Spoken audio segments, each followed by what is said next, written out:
From the shotgun, it's Cousins. That'll be complete to Cook. It'll be a pickup of 15 as that'll lead to third down. We can talk all we want about football being a game of strength and brawn. It's also a game of mismatches, and they're trying to create one there, getting it to their back out of the backfield to make a bigger play. As we often say, get it to him in space, let him use his leg. Yeah, if he can get a matchup against a linebacker or maybe a defensive end dropping out in a zone blitz, he's going to win that battle just about every time. Into heavy traffic, and it's intercepted. Picked off by Brad Delpit. And it's a big turnover there on the final play of the quarter. All right, baby, that was big. That was big. One quarter remains here as the regular season starts to wind down. We'll return with more after this. This is the NFL, and it's on EA Sports.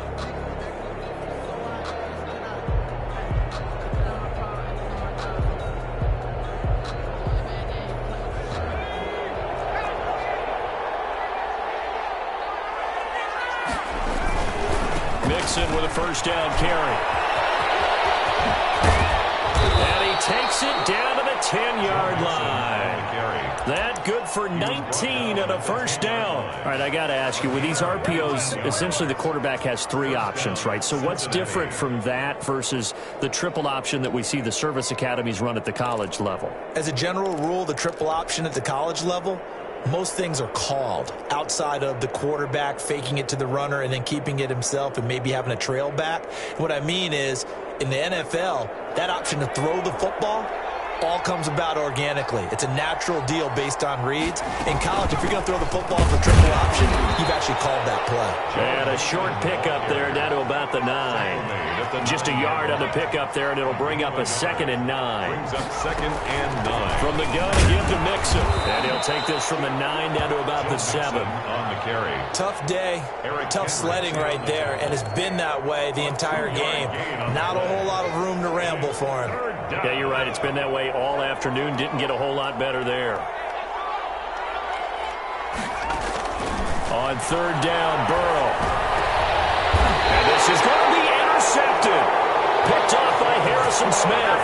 And a big turnover there as his guys will get the football back. CD, I know it's just his second year in the league as a quarterback, but that's going to be one when he flips on the tape. He's like, I shouldn't have thrown that ball. No doubt about it, and his coaching staff will be emphatic about he shouldn't have thrown that ball. But remember, second year, as you noted, on-the-job training, so he's got to take this feedback that he's getting, negative or otherwise, and turn it into positives moving forward. And he will lose yardage on the play, back at his own 19-yard line. He was unable to shake free there, and they'll cover him for a loss of a yard. 11 at the 19-yard line.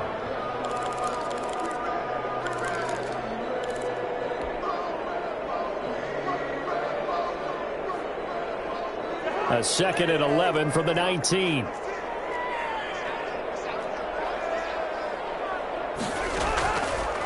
Working out of the gun, Cousins. Throwing middle, but it's incomplete. He was trying to find Justin Jefferson there. And that takes us from 2nd to 3rd down. 3rd down and the 11.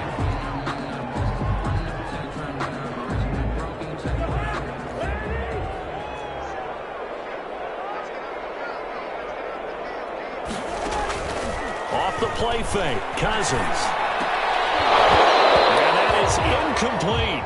That's an excellent job right there on 3rd down. Like any defense, you never want to let them get anything started, and that would have been a first down. Instead, you saw the contact on time, no penalty, and before this drive could get wings, it's 4th down.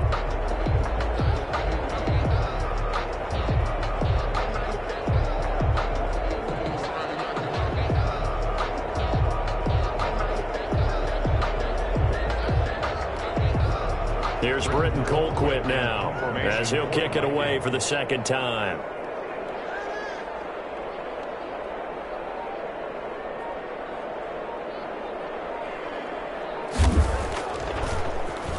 And here's a very low-line drive, almost whiffed on it. So possession goes over here on the punt, and the Bengals will take over in terrific field position.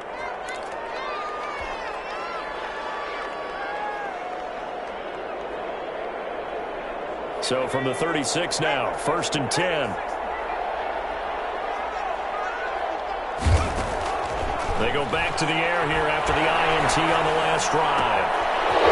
He's got his man on the crossing route. And he gets it all the way down inside the 10 and mark him at the 5. That one goes for 30 yards.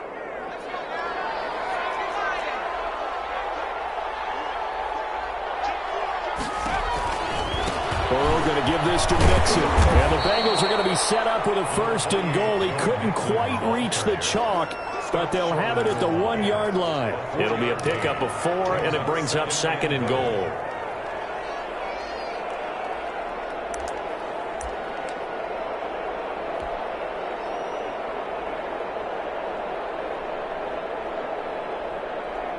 Second and goal from the 1.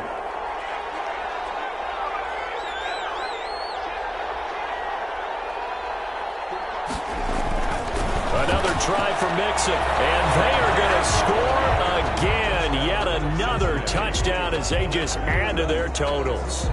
Well, they mentioned this week, Charles, they had a couple kinks on offense that they wanted to fix. I would say they're pretty well fixed. There's no doubt about that. I mean, just about everything they've run has been successful in this one. And if I'm the defensive coordinator, I'm done with this, right? I have no answers for anything. In fact, I'd probably send a note to the clock operator. Let it run.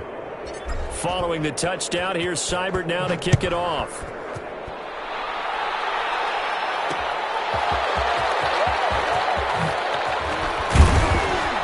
And makes it across the 20 as his guys will set up shop at the 23-yard line. 23-yard line.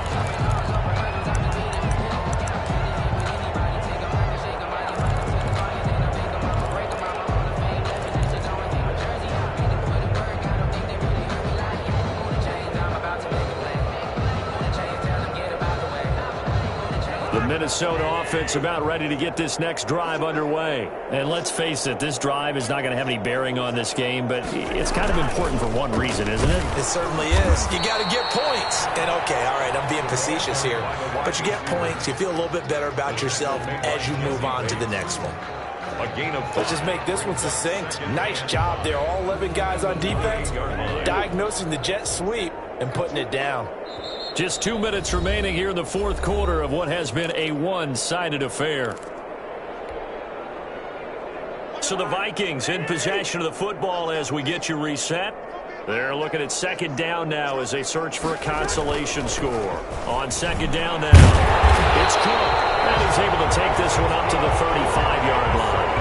7 yards there and a 1st down. That was a good, nice, crisp run for a 1st down. I wonder if the defense might have been loosened up a little bit, maybe anticipating a pass instead of the run that they got. Ball up to the 35 now as they come up on 1st and 10. Now Cook. Yeah, boy, this defense again really making things tough on him as they stop him for no gain. Taken down. This run defense has been pretty stout all game long. Now you're here in the 4th quarter. To rely more on the passing attack? I don't think you have any choice, and I don't think you have to dress it up at all either. Throughout the first 3 quarters, you're still trying to convince the defense that you may run the football. That's out the window right now. Protect, let your quarterback operate, and try and find some targets in the open field downfield. So after the run for no gain, here's 2nd and 10. They'll try to throw now. Cousins. And he's going to find his man out of the backfield. That's complete. 4 yards the gain, and it'll bring up a 3rd down. One thing I think that's safe to say defensively, the tackling's been really good. And because of that, it's been very, very hard for them to move the ball because you're not getting the benefits of run after catch. You're tackling them almost on the spot. That means you have to run extra plays, harder to move it. One last shot now for Cousins. Being chased out left. Now a desperation throw deep down. It's caught inside the 25. And he will have the Vikings 1st down as they're able to get the 3rd down conversion. Today's final So this one in the win column now for the Cincinnati Bengals. And I tell you what, Charles, this might be about as good as it gets. They were incredible. Yeah, offense was in fine form. The defense threw the shutout at them. I think they worked in concert together. What I like about the offense was they held the ball pretty well. You know, time of possession, exactly what they were looking for in this one, and that helped out their defense. Didn't have to be out there the entire time.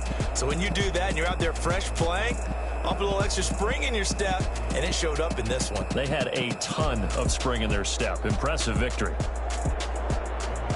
So for the Bengals, it's an 11th win of the year as they'll finish the regular season at 11. Final season.